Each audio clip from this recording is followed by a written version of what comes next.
Alright guys, a quick teaser on my Sinclair rack mount array.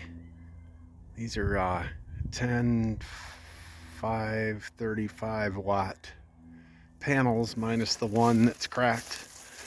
I decided to go ahead and do the repair on that and just move forward. So I got everything wired together. I'm going to have one large array in series.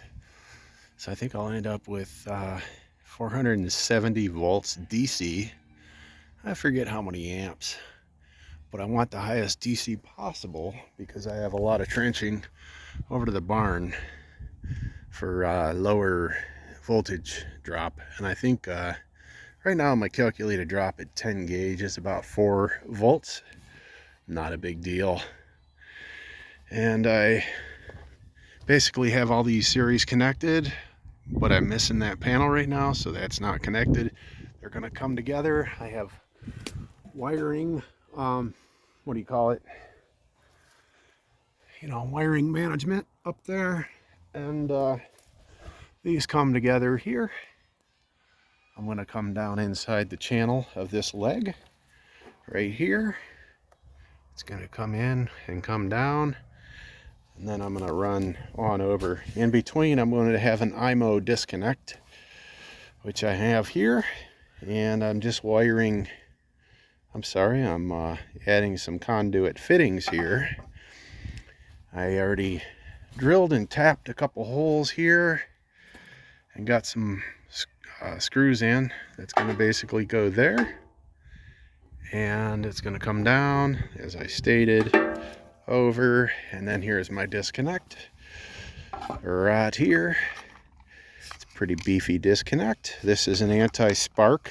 It's actually made for this PV array DC isolator, so there you go.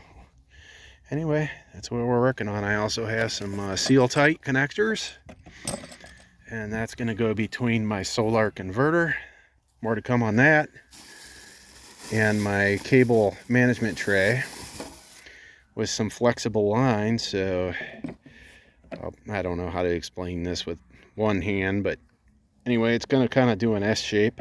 That's why I have the flexible seal tight, and these are the connectors for the seal tight, liquid tight, water tight, whatever you want to call it. This piece goes inside the pipe. Let's see that, but it goes inside this ferrule nut first. Anyway, more to come on that later. This is what I've been working on today, and we finally have a nice pleasant day. I think it was 42 degrees Fahrenheit today. Oh, one more thing. I backfilled my trench, my sump discharge trench. All the dirt got wet, and then we had 20-degree weather, 20-degree Fahrenheit, so it was frozen clumps of dirt when I backfilled, which maybe I should have waited till it thawed out a little bit. Anyways, I can let Mother Nature, rain, and whatever take care of the clumps, and I can run it over with that big fat wheel right there. So I'm also going to put my back box blade on and smooth it out with that as well. So anyway, that's the update.